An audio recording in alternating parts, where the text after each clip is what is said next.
$0.49. That's what one serving costs. One fruit available at any grocery store in America. And a published clinical trial showed it improved insulin sensitivity in just 6 weeks. The fruit is the blueberry. But before you click away thinking you already know about blueberries, you don't, because most people eat them the wrong way at the wrong time and cancel out 70% of the benefit without realizing it.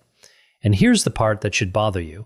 There are 7 fruits sitting in your kitchen right now. 3 of them are helping your blood sugar, 4 of them are destroying it, and nobody, not your doctor, not the label on the bag, is telling you which is which. I'm going to rank all 7 today, worst to best. Number 7 is the one most seniors eat every summer, thinking it's harmless. Number 1 is why a woman named Doris saw her A1C drop from 8.4 to 6.1 in 90 days. Her endocrinologist asked her what she changed. She said, 1 fruit. He wrote it down. My name is Dr. William, and today I'm going to show you exactly what Doris did, why it worked, and which fruits you need to stop eating immediately. Before I rank a single fruit, 2 quick things, and they matter more than you think. If you're over 60 and keeping an eye on your blood sugar, subscribe. This channel exists to give you the explanation a 12-minute office visit never has time for. Then leave 1 word in the comments, the fruit you eat most days of the week. I read them, and they tell me what to cover next. That's it. Now let's get into it. So let me explain why fruit is so confusing for anyone managing blood sugar. Because fruit is not one thing. It's not like salt, where more is worse and less is better. Fruit is actually, think of it like a medicine cabinet. Some bottles in that cabinet heal you, some bottles make you sicker, and a few of them look identical on the outside, but the contents are completely different. Here's what happens inside your body when you eat fruit. The sugar in fruit is mostly fructose. Now, fructose doesn't go straight into your bloodstream like glucose does.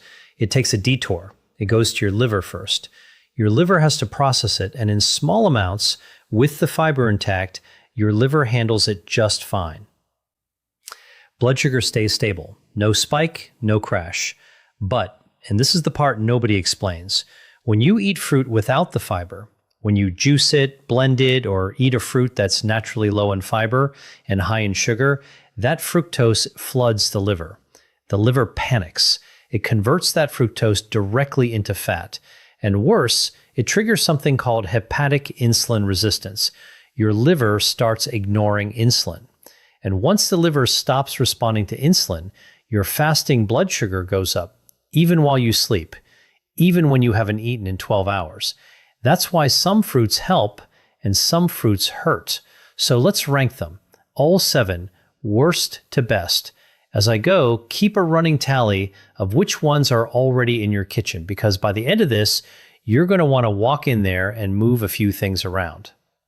Number 7, watermelon. This is the one I warned you about in the first 30 seconds. The one most seniors reach for all summer, thinking it's the safe choice because it's mostly water. And it is mostly water, around 92%. That is exactly the trap. Watermelon has a glycemic index of about 76. In plain terms, that is higher than a spoonful of straight table sugar, and there is almost no fiber in it to slow anything down. So that big, cool slice on a July afternoon hits your bloodstream nearly as fast as a can of soda. The water fools you into thinking nothing happened. Your pancreas knows otherwise. Watermelon is a treat. A few small cubes alongside a handful of nuts. It is not a bowl you sit with on the porch. That bowl is a spike, and you will feel it as a slump an hour later. Number 6, pineapple. Pineapple has a reputation as a health food, mostly because of bromelain. That is the enzyme people take for digestion and swelling. Here is the problem. Bromelain does nothing for your blood sugar, and pineapple carries a glycemic index around 66, with a heavy load of fast sugar and very little fiber to buffer it. Canned pineapple in syrup is worse. Pineapple juice is worse still because now you have stripped the fiber out entirely and you are back to flooding the liver exactly the way I described a minute ago. Fresh pineapple, a few bites after a real meal with protein and fat already in your stomach, your body can manage that. Pineapple on its own, on an empty stomach, is a sugar delivery system with a tropical accent. Number 5, mango.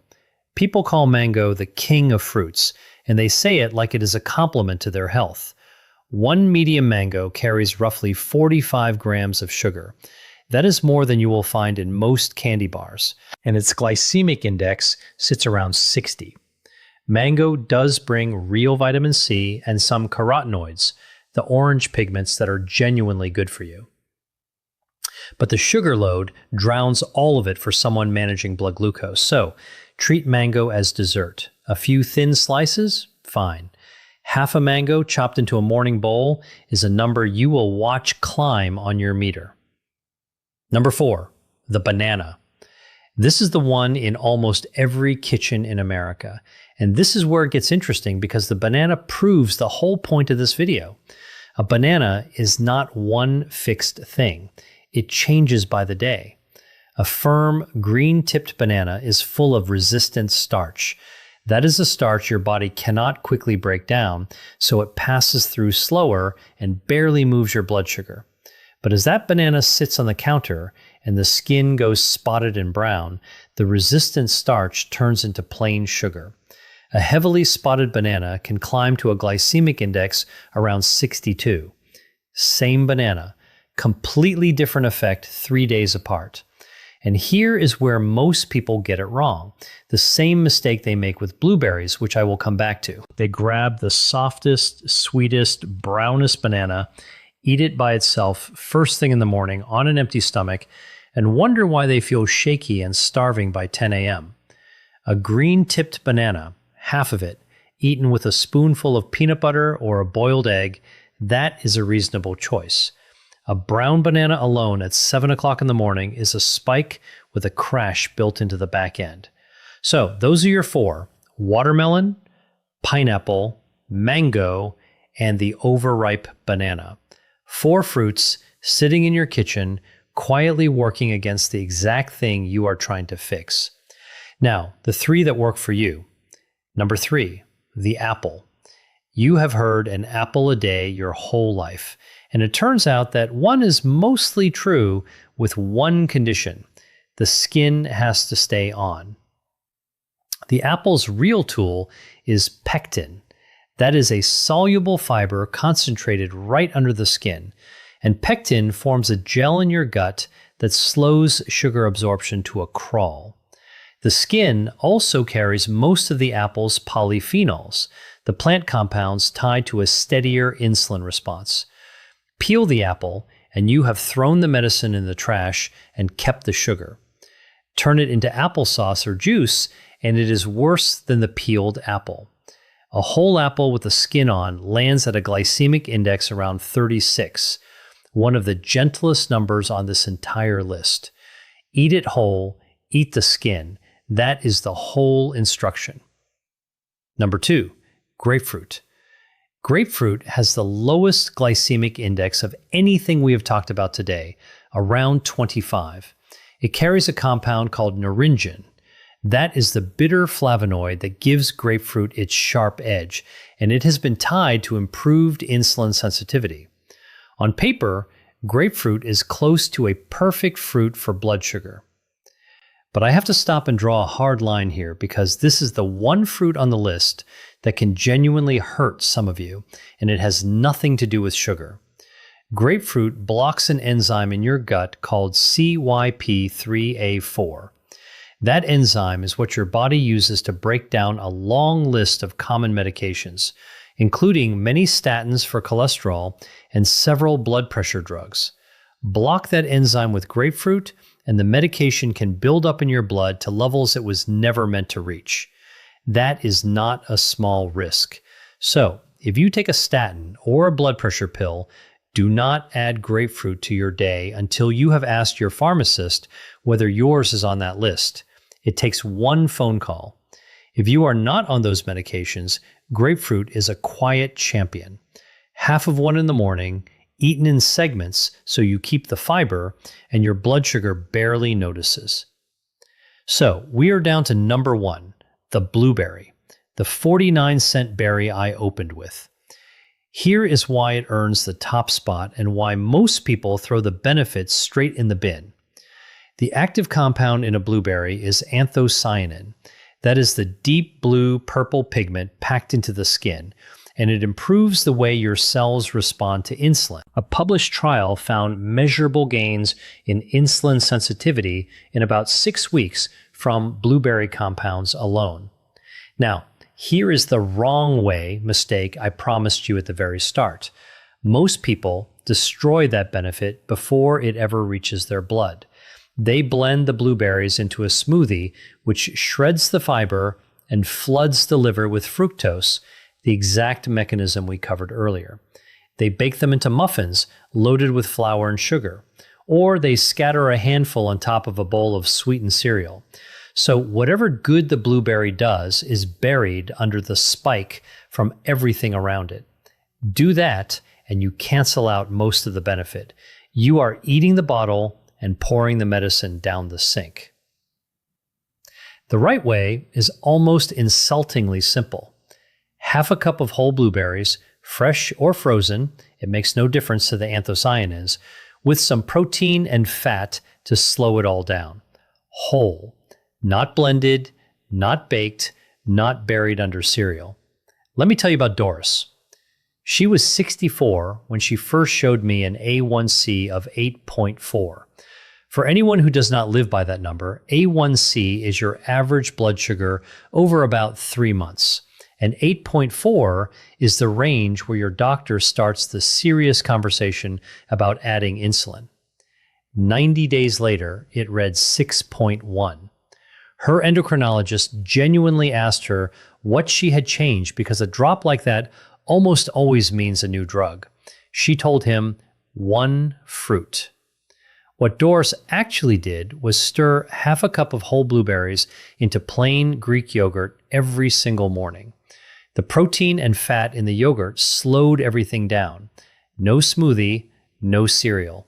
And she did one more thing. She stopped drinking the glass of orange juice she had with breakfast for 40 years. Because that juice was undoing her blueberries every morning before she ever left the kitchen. A 49-cent serving of the cheapest berry in the store, eaten whole with protein, instead of a fruit juice that was quietly raising her fasting sugar overnight. 3 months, 8.4 to 6.1. He wrote it down. So, here is exactly what to do starting tonight before this becomes one more video you watched and forgot. 1. Walk into your kitchen and find the 4. Watermelon, pineapple, mango, and any banana that has gone soft and spotted. You do not have to throw them out. You just have to move them in your own head from snack to treat. Small portions after a meal, never alone on an empty stomach. 2.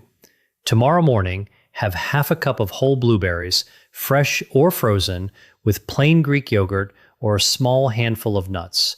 Not in a smoothie, not on cereal, whole. 3. If there is fruit juice in your refrigerator, orange, apple, any of them, pour the glass you have and make it the last one. Juice is the fastest way to undo everything else on this list. 4. Keep apples with the skin on in a bowl where you will actually see them and eat them whole. The skin is the medicine. 5. And this one is not optional. If you take a statin or a blood pressure medication, call your pharmacist before you add grapefruit. 1 phone call. Do not guess, and never stop a medication on your own because of something you saw online, including from me. The fruit is the easy part. The drug interaction is the part that puts people in the hospital. Here is the piece that should stay with you. Doris changed 2 things that morning.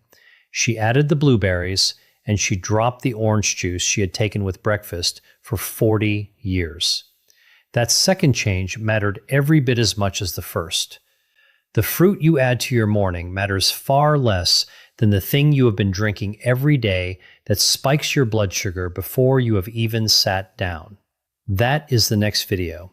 The 3 morning drinks most people over 60 reach for every day that quietly raise fasting blood sugar, and the 2 that genuinely lower it. One of them is probably in your hand right now. If you want your numbers to move the way Doris's did, that is where to go next.